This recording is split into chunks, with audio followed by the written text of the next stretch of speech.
হরে কৃষ্ণ, রাধে রাধে। আজকে ভিডিওটি সম্পূর্ণ মনোযোগ সহকারে শুনবেন। খুবই গুরুত্বপূর্ণ কিছু বিষয় আমি আজকে আলোচনা করব।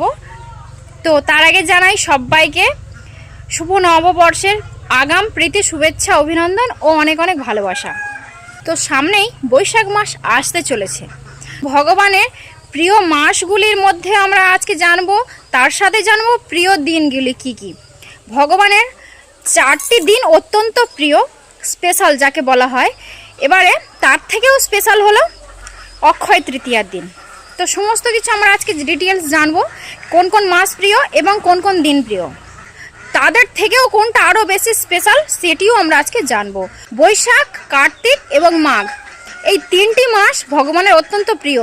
যেমনি কার্তিক মাসে অনেকেই আমরা জানি যে দামোদর ব্রত পালন করা হয়, এটি নিয়ম সেবার মাস এবং ভগবান এটি অত্যন্ত গুরুত্বপূর্ণ মাস। ঠিক তেমনই এই বৈশাখ মাসটাও অত্যন্ত গুরুত্বপূর্ণ এবং ভগবানের অত্যন্ত প্রিয় মাস। তো এই মাসটা আপনারা যারা আমিষ আহারকারী রয়েছেন অতি অবশ্যই নিরামিষ আহার করবেন। ভগবানের প্রীতিবিধানের জন্য, ভগবানের ভক্তি লাভ করার জন্য অতি অবশ্যই এই 1 মাস ব্যাপী আপনারা কৃষ্ণ প্রসাদ গ্রহণ করতে পারেন। যদি তাও না সম্ভব হয়, অন্তত নিরামিষ আহার আপনারা করবেন যারা আমিষ আহারকারী রয়েছেন।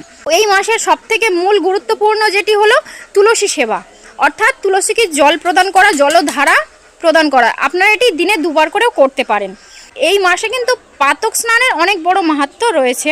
তো আপনারা অতি অবশ্যই সকাল 6টার আগে স্নান করবেন এবং তুলসী থেকে জল দান করবেন, তুলসী আরতি করবেন এবং পরিক্রমা করবেন। কোন কোন দিনগুলো ভগবানের অত্যন্ত প্রিয়?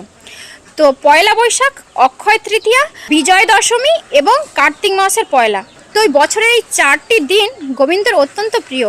তো যারা আমিষ আহারকারী রয়েছেন তারা অতি অবশ্যই এই দিনগুলি মেনে চলবেন, অন্তত পক্ষে নিরামিষ আহার করবেন। কৃষ্ণ প্রসাদ গ্রহণ করতে পারলে খুবই অতি উত্তম।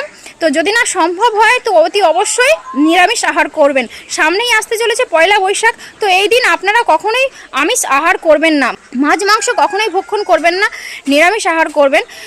এই দিনটি খুবই শুভ এবং ভগবানের অশেষ কৃপা লাভ করার জন্য আপনারা একটুখানি তো ভগবানের জন্য করতেই পারেন। ভগবান কিন্তু বৈশাখ মাসে স্পেশাল অফার দিয়ে রেখেছে যাতে আপনারা ভগবানের ভগবত ধাম লাভ করতে পারেন, ভগবানের প্রিয় ভক্ত হতে পারবেন। তাহলে এত বড় সুযোগ কেন আপনারা হাতছাড়া করবেন? অবশ্যই সুযোগটাকে কাজে লাগান, ভক্তিপথে এগিয়ে আসুন এবং নিজের মানব জন্মটাকে ধন্য করুন। হরে কৃষ্ণ, রাধে রাধে। সবাই ভালো থাকবেন।